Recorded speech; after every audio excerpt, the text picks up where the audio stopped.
E aí, galera, beleza de novo? Olha, para quem não sabe, eu estou preparando um material para poder ajudar principalmente os calouros de Baja e as equipes que têm um pouco mais de dificuldade na parte técnica e na parte de conseguir recursos, como organizar a equipe. Então, devagarzinho eu estou preparando esse material. Vocês podem encontrar tudo isso nessa playlist aqui, ó, tá? Convido vocês a se inscrever no canal e ir acompanhando. Então agora eu vou passar para a parte 2 das minhas dicas sobre transmissão em CVT, tá? Então vamos falar sobre CVT agora. CVT. Bem, a CVT é composta basicamente por três elementos básicos. Seria a CVT primária, ou drive, e a driven, que é a secundária, ou movida, e a correia, tá? Começando pela primária, o que a gente tem aqui na primária? Nós temos os pratos, sendo um prato fixo, esse aqui, e um prato móvel. Cada CVT tem um ângulo aqui, ó. Isso é da concepção da CVT. Depois nós temos o prato móvel, certo? Então, o prato móvel, ele é acionado por esses pesos centrífugos que existem aqui dentro da CVT. E nós temos também uma mola, e a mola aqui é para ajudar a fazer o tuning da CVT.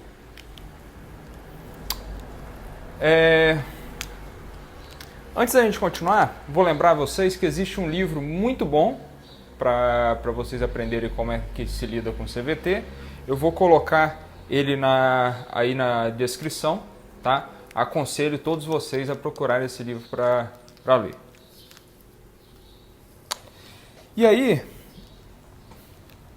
o que acontece? À medida que o motor pega a rotação, eu preciso que a CVT também funcione como embreagem. Então eu não posso ter o motor com a CVT acoplado o tempo todo. Eu preciso que ela chegue um momento que ela desacople. Então, desacoplar acontece da seguinte forma. Quando a CVT abre por completo, ó, aqui tem o eixo.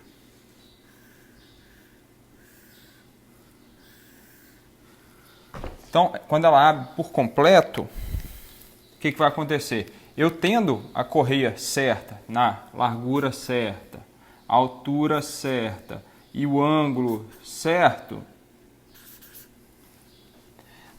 essa correia vai ficar aqui, ó, com uma certa folga aqui, ó. Então ela repousa sobre o eixo e libera para que gire solta. Se a gente tiver com algum desses parâmetros errado, a correia muito larga, por exemplo, tem dificuldade de desacoplar. Quem também influencia aqui para desacoplar? Vamos pensar aqui como é que funciona essa parte da CVT primária. Eu tenho um peso centrífugo que vai fazer uma força para cá e para empurrar o prato para fechar. E contra esse peso eu tenho uma força da mola.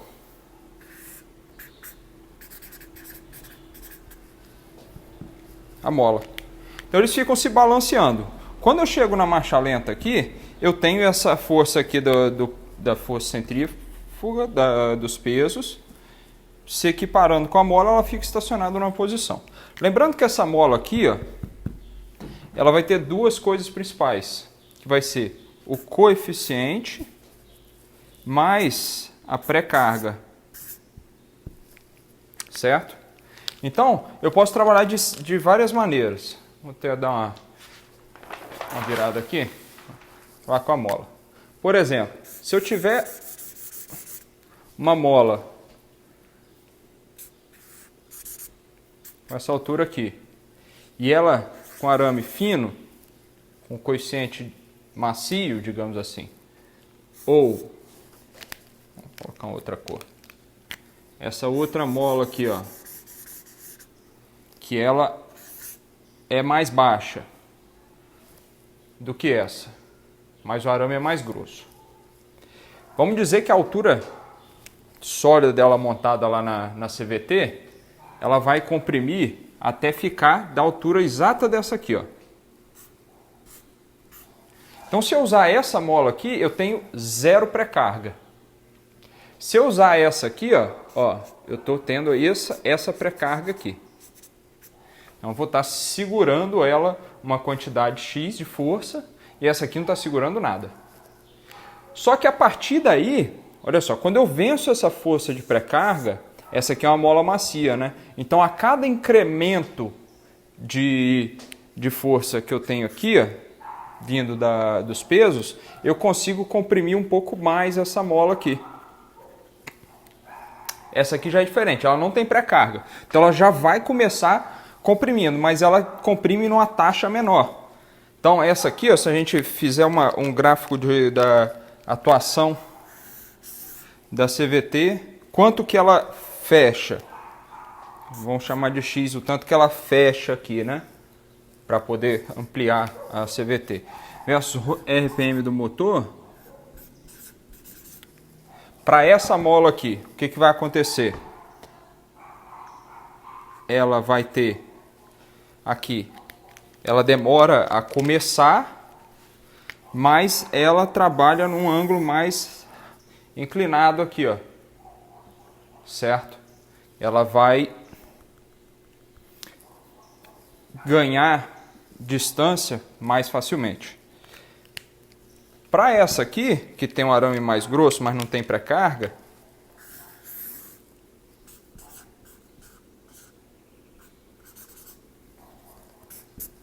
ela já vai funcionar diferente, né? Ela vai, logo que começar, já vai começar a fechar, mas ela precisa de mais rotação para poder começar a se mexer. Em termos práticos, o que isso vai influenciar?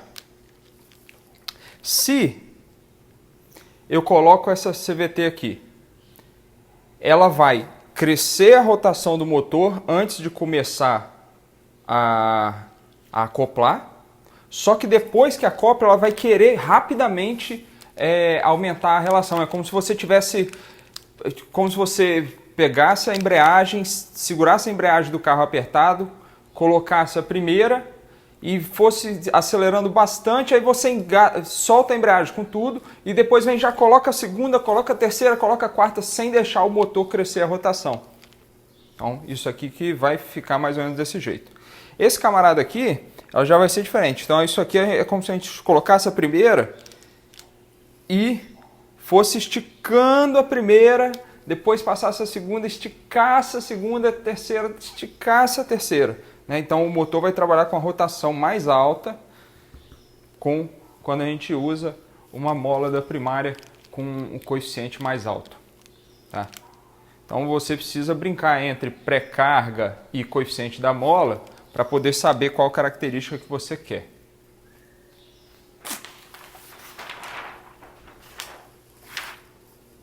Tá? Lembrando que, de acordo com o ângulo que a gente tem no prato aqui, isso vai gerar uma componente, né? Porque vem uma força aqui, ó, querendo fechar esse prato. Quando ele fecha o prato, o que precisa acontecer é essa correia ser empurrada aqui para fora, né? Então, isso é uma cunha. Quanto mais em pé for o ângulo do prato, mais difícil eu converter esse esforço que vem daqui em um esforço para jogar a correia para fora. Então, e quanto mais aberto, menos esforço é necessário para fazer a correia ir para fora. A correia ir para fora significa ampliar a relação. Então, Isso aqui fica uma... Isso aqui é um conceito na compra da CVT, você vai saber qual é o ângulo do prato dela, né? Porque não é uma coisa muito facilmente modificável, não. O que você pode modificar aqui é mola e peso. Aumentou o peso, com a mesma rotação, ele vai gerar uma força maior. Então toda força que for gerada para lá é uma força que ajuda a ampliar a relação. É como se primeiro, segundo, terceiro, quarto, quinto, se fosse comparado a um câmbio manual. Qualquer força que for para cá, que vem da mola, é uma força contra ampliar. Então ele vai segurar a rotação mais elevada. Tá? Então, uma maneira bastante simplificada, a gente tem essa parte da CVT primária. Na CVT secundária, a gente já tem elementos diferentes, né? A gente também vai ter um prato fixo, só que agora o prato fixo é esse do lado de cá. Um prato móvel, tá? E esse prato móvel é apoiado em uma rampa. Essa rampa aqui, ó, esse cara aqui, ó, o prato móvel, ele pode girar em torno do eixo. Esse camarada aqui é preso com uma chaveta aqui nesse camarada aqui. Então, o torque que vem daqui passa por essa parte de fora da rampa. E nós temos essa mola, é uma mola de torção, basicamente, que vai ficar mantendo a CVT fechada. Ela tenta fechar a CVT aqui, né? Então ela joga ela para cá, contra a rampa, e isso gera um esforço para fechar a CVT e fechar aqui, né? Então ela fecha aqui e vai jogar a correia para fora. Então o que normalmente, quando está parado, a correia vai ficar na parte de baixo aqui da primária, ela tende a ficar na parte de cima da secundária, para poder sair já numa relação já mais reduzida. Qual que é o afeto dessa rampa? E até entender quem faz a CVT secundária abrir para poder fazer ampliação. Quando eu tenho aqui a CVT primária gerando uma força que vai jogar a correia para fora, ela vai precisar de espaço aqui, ó, né? Porque quando a gente está, ó, eu tô a princípio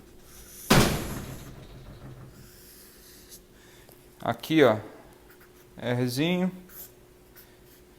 Rzão. Aqui ela em idle, né, em marcha lenta, ela fica assim. Quando a gente vai para ampliação máxima, ela vai ficar ao contrário, né? Então a primária vai ser o raio maior e a secundária o raio menor.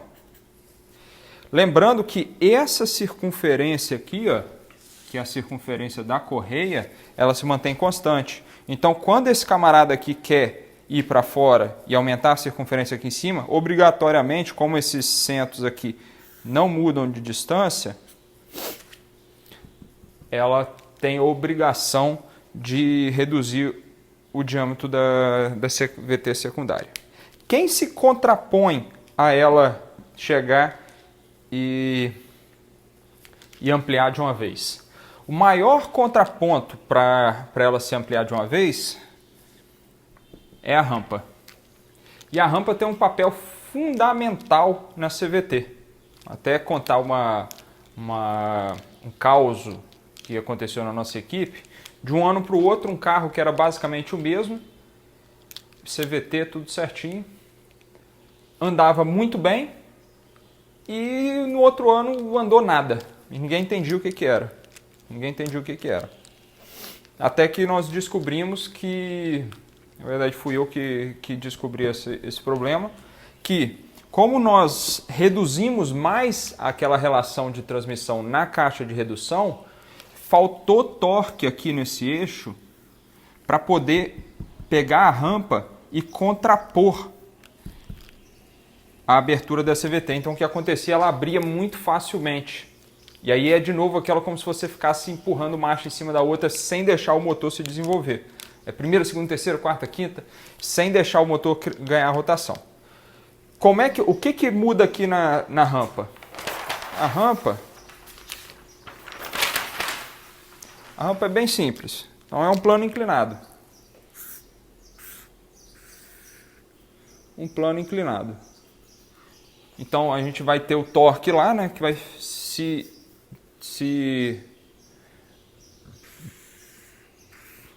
decompor aqui, e uma força que vai vir aqui assim, ó, assim.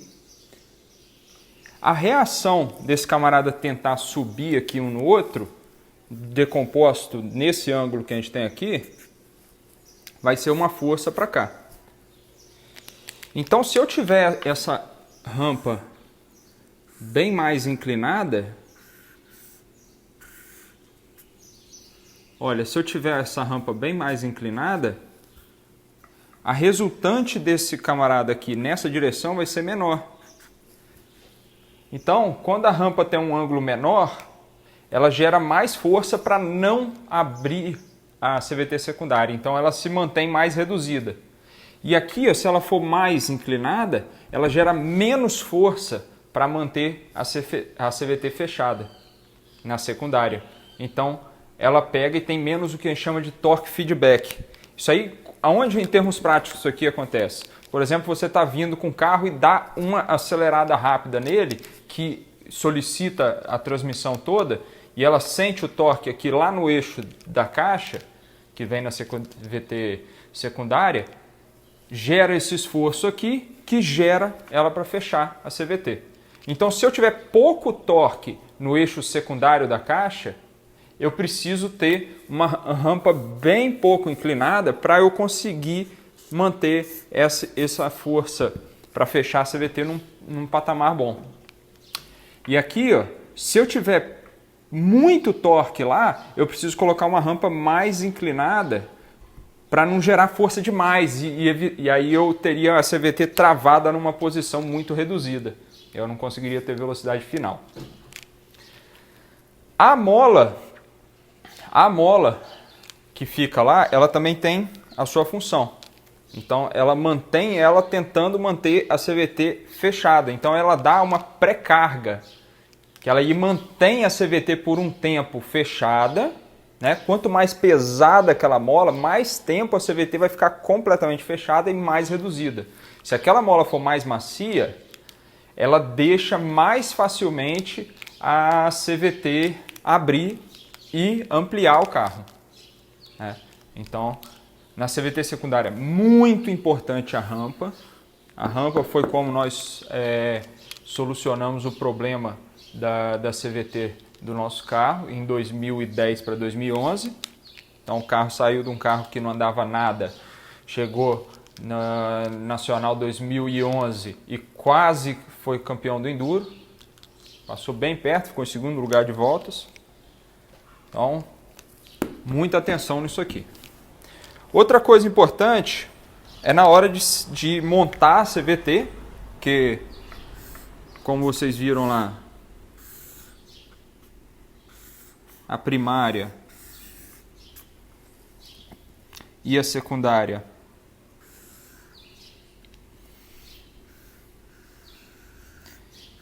eita, desenho bonito. Como quem mexe aqui nessa é esse prato aqui e quem mexe aqui nessa é esse prato aqui, a gente tem um alinhamento que a fabricante da CVT fala, ó, esse ponto aqui tem que estar a tantos milímetros daquele ponto ali. Então, seja bem preciso nisso. Então, isso afeta o funcionamento. Aqui, ó, a posição, você pode corrigir isso colocando um espaçadorzinho aqui por trás dessa CVT aqui ou por trás dessa aqui. Então, você anda com uma para lá, outra para cá. Aqui, ó, uma buchinha aqui entre a CVT e o rolamento lá o ressalto do eixo, tá? Outra coisa importante é a circunferência dela. Então isso aí é facilmente determinada a circunferência para você escolher a CVT, a correia da CVT certa.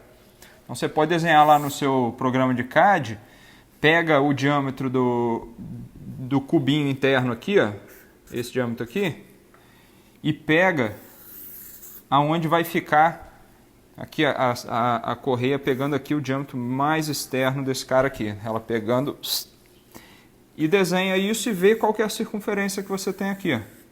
Aí lembrando que você precisa pegar a circunferência na diameter pitch da correia. Então, aí você confere lá aonde que é medida a circunferência da correia que você está comprando. Faz aqui, ó, no CAD, desenha, pega essa medida. Eu costumava sempre comprar assim a correia que batia a circunferência exata, uma acima e uma abaixo. E aí eu fazia os testes. E aí ficava mais fácil de fazer um ajuste. Tá? Então, no próximo vídeo eu vou falar sobre maneiras de você fazer um tuning da CVT. Então, como você pode fazer um ajuste dela de acordo com o carro de vocês. Tá? Um método bem prático de fazer isso. Tá joia? Não esqueça aí de dar um like no vídeo e até a próxima. Um grande abraço para vocês.